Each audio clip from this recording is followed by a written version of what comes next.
It was a long weekend. GG's to the tier 1 people, EK, Cammy, Sides, Skulls, Drewski, and Gigs for the contest and challenge mode clears. Oh, I got a Vex. I ended up getting a Vex Mythoclast as well, the raid exotic for Vault of Glass. It was dropping from contest and challenge mode, and since we're after that, after day 1, it's now just going to be a random drop after the Atheon clear. In today's review, I have a lot to talk about. I have the Catalyst as well. I'm going to have a brief how-to explanation on how to get the Catalyst, talk about what it does, and how it just overall performs in PvE and PvP. I have done a full raid run with it, start to finish. I'm going to talk about its strengths, its weaknesses, and talk about little tricks you can do with it. Vex Mythoclast came back as a solar 360 RPM fusion rifle with an 820 charge time. So almost a full second charge time in that second mode that it has. A huge quality about it, I'm going to bring it up again over and over, it takes primary ammo. So think Fighting Lion.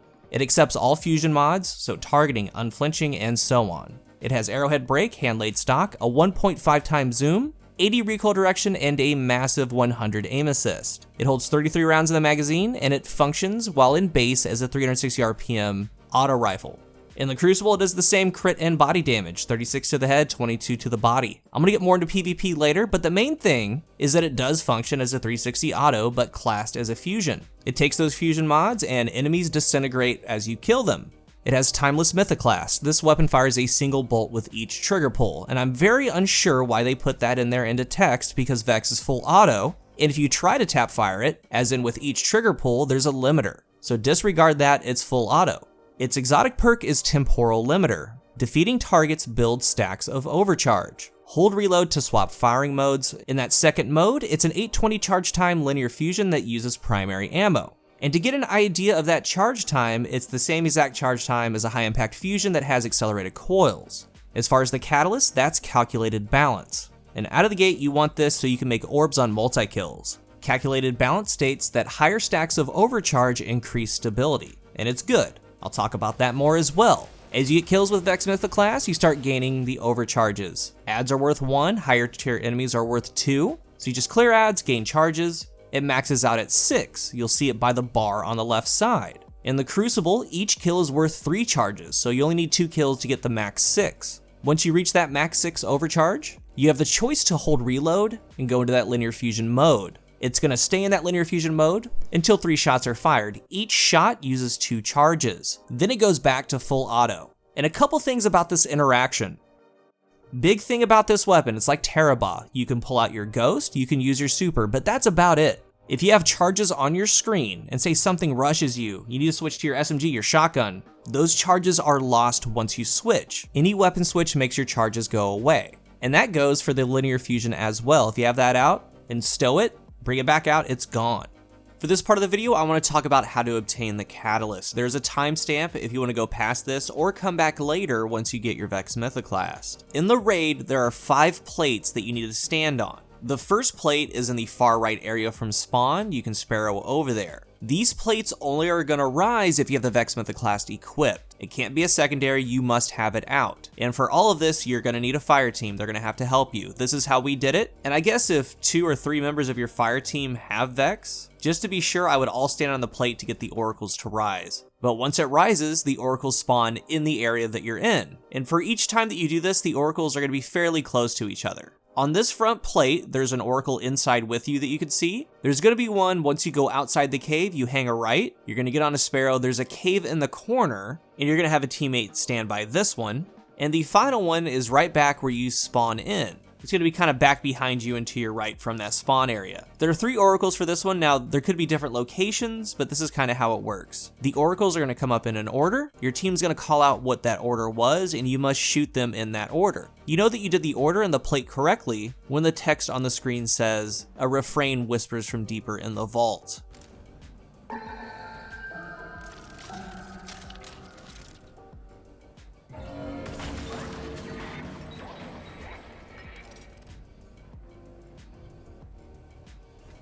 The second plate is where the first hidden chest is, underground, and the plate is actually across from the chest. It's very easy to find. This time, you're going to hear the sound of 4 oracles. And from now on, the same oracle can be used twice, meaning, as an example, it could blink as the first oracle, then come back as the 4th. The locations for the 3 that we got came up like this. The first one's going to be straight across from you. and you can see that one from where you are. The second one is going to be up above to the left. You're going to have a teammate get up there. This is where my friend Jingle is. The third one that we had is going to be past the chest to the right. There's going to be a couple jump ups. It's going to be on a platform and around the corner right here. You call out, destroy in the order that they blinked, and once you see that text again, you did it right. Plate 3 is down by the Gorgon lair. It's in the old chest spot. This one has 5 oracles. The locations we had are, one is going to be right there with you that you can see. Another location, as you step out of this area, you're going to look up to your left into the sky. There's going to be one floating. The third one, you follow that path under this oracle. The third one's going to be down this hallway.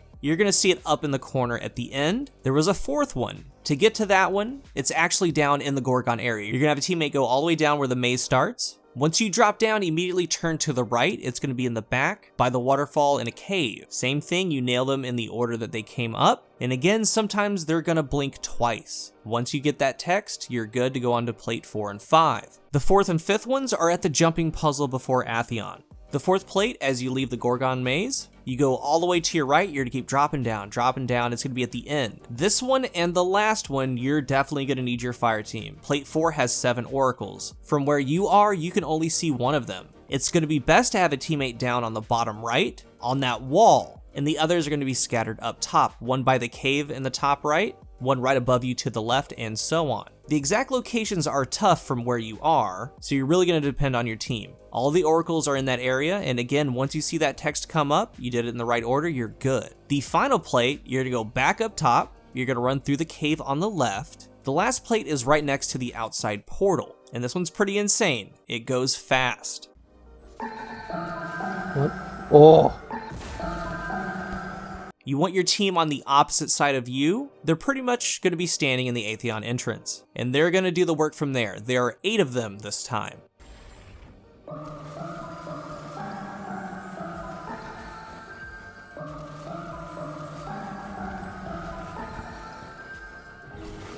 One, 2, 3, 4, 5, 6, 7. From here, you go left to the portal. It's going to be now glowing. All you do to get the catalyst is just pass through it. Once you do, it's obtained. And getting this catalyst is extremely team focused, so everyone has to be up for it. You definitely do need a team. You need to get, I believe, 750 kills with the Vex Mythoclast. Use the linear shots if you can. It felt like it gave more progress. I just did Shiro. I entered in the wish and did it by myself. It took about 35-40 minutes. It takes a while.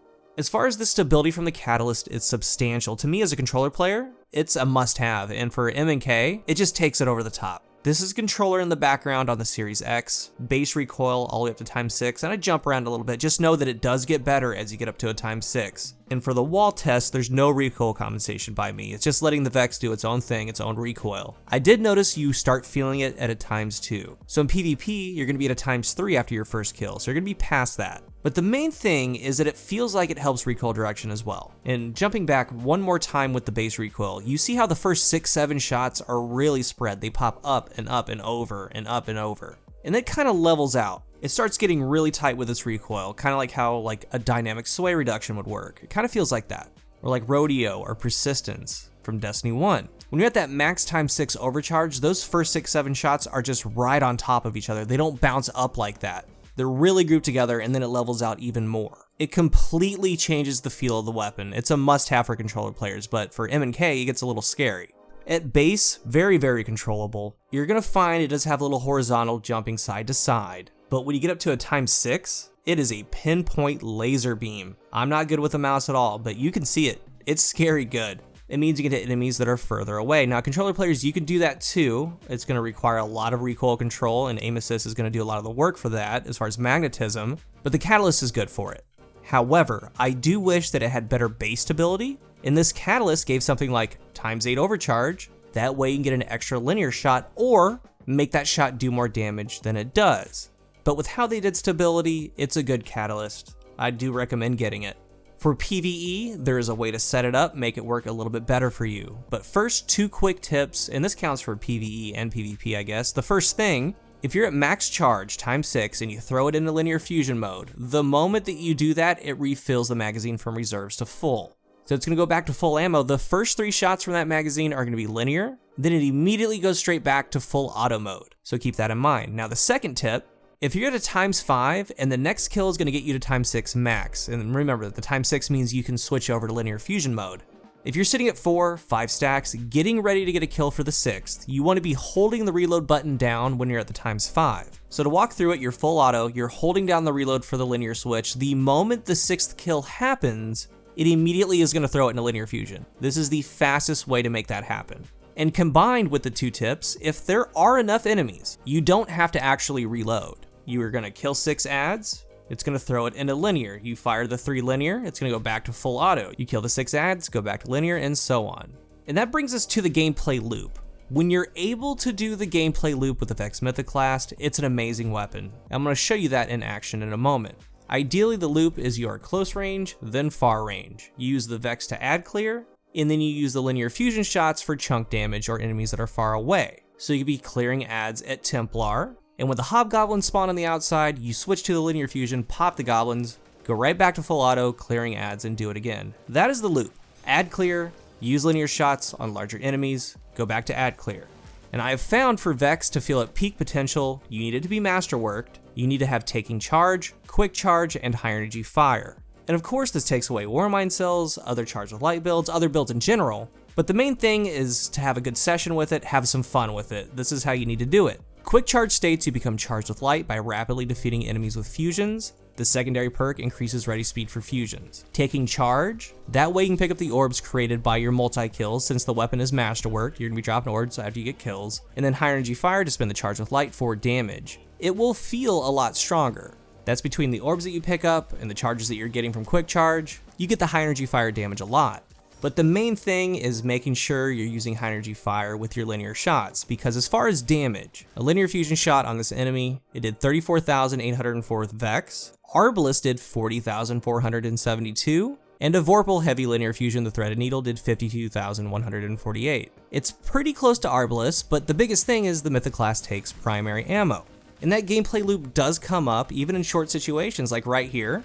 I'm clearing adds, getting charged with light, or picking up orbs from the Vex multi-kills. The Cyclops that spawns right beside me, I can down with 2 shots in linear mode, because otherwise it takes 3. I'm using high energy fire to take down this enemy. Then I can go back to adds, get my charge with light, spending, getting the high energy fire, and when the Cyclops comes back, I can do it again. When the loop is there, it is awesome, it feels great. However, the charges going away really hurt it. Something's gonna get in your face, you have to switch to a shotty, maybe you wanna switch to a breach and clear grenade launcher on a yellow bar, you lose your charges. Now you need to kill 5 adds.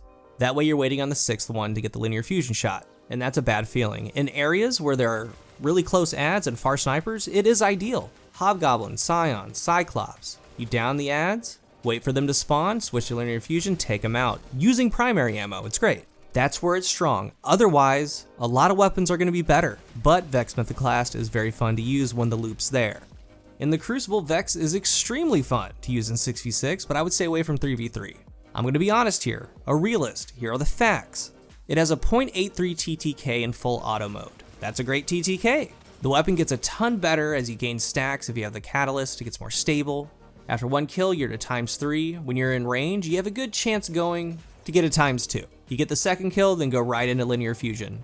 It deals 36 to the head, 22 to the body, 0.83 TTK, and that sounds so great, but here's how that goes down south really quickly. With the range stat and the 1.5 times zoom, Vex starts seeing drop off at 21.5 meters. The actual 360 autos, like Half Dan, False Promises, they do max damage up to about 31 meters, can get to 35 and more with perks and rangefinder, things like that. So the actual 360 autos have over 10 meters on the Vex Mythoclast. On the flip side, the Vex has the same exact fall off distance as Shayura's Wrath. The Trials SMG, 21.5 meters for that one too.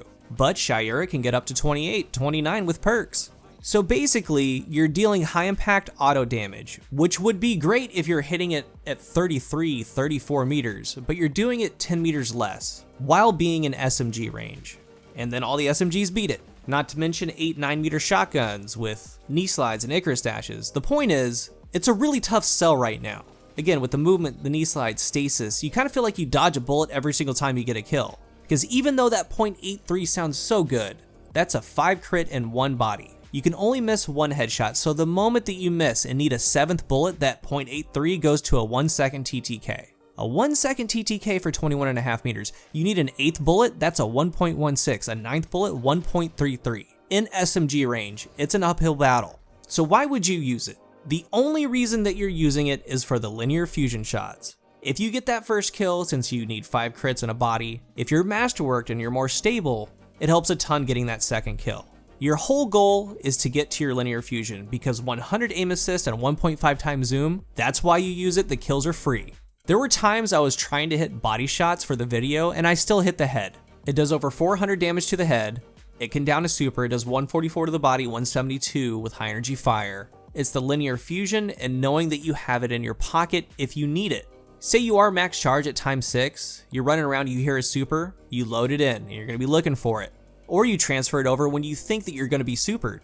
I've done that a couple times. That part of it is amazing. Maybe you're in close quarters, you're being charged and run down by a shotgunner.